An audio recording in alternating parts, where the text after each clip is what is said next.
What's up guys, welcome back to our quick how-to. Today I'm going to be showing you how to like a game on Roblox mobile. First is you're going to choose any of the games that you can see here.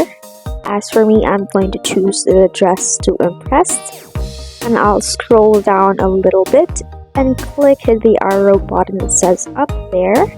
You have to experience or play the game first. So fast forward, I'm going to be experiencing or playing the game first so I can like it after this.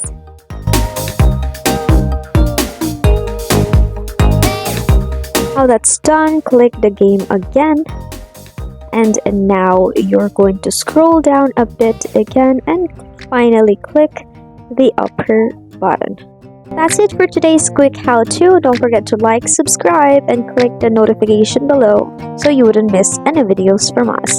See you on the next one!